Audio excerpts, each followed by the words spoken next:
Yes. So, Pete, reflections on the weekend. Has it been a success from your point of view? It exceeds all expectations. We've been to about 8 letterheads, but to have it where you've spent so much time nutting it out, the feedback from our guests, friends, and devotees to this crazy craft has just been overwhelming. The love, tears, people have been crying. They've been so stoked about what's been presented, and their interaction with like-minded people has just been really fantastic.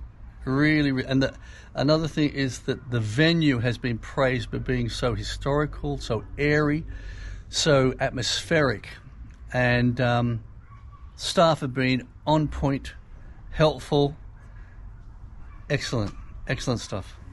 Brilliant. And just what the headline figures you've got, how many people, how many countries? We had a total of 130 guests.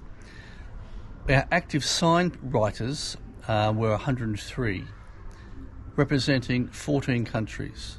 We had an Aussie guy who came over for the event. He's flying back to Australia tomorrow. We have another Aussie who's flying back on Tuesday. We had a group of 4 Finns who flew in. They're staying till tomorrow.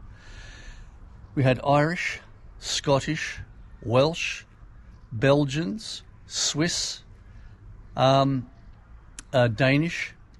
where else? Italian. And they all came here to do their day job and paid for the pleasure. And they say, sometimes you can have an imposter syndrome. Most people know about that in environments where you want to be in a situation, be it a guitarist or an artist. But all of us are students, and myself and my contemporaries, age-wise and experience-wise, we're still students. We're learning off younger people who do it a different way to get to the end result. So it's still a wow situation when you learn something new. And what do you think this says, just finally, about the industry and about where it's at? I think the industry's hand lettering is, I believe, always going to be a niche market, because we live in a digital world and it's becoming more and more digital.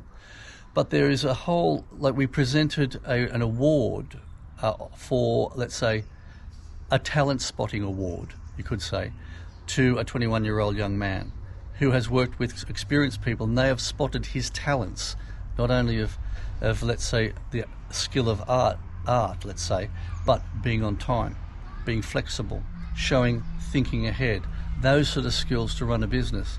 So I'd say it's in safe hands.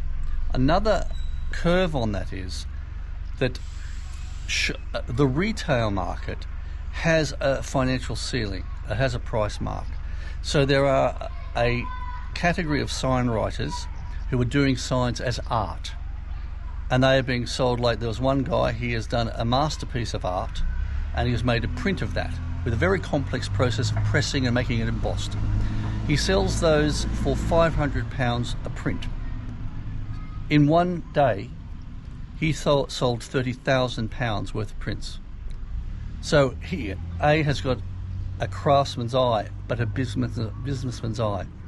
And that's where signwriting with hands and what have you is going, is where, if you want to make a financial, make it viable, you have to be clever business-wise.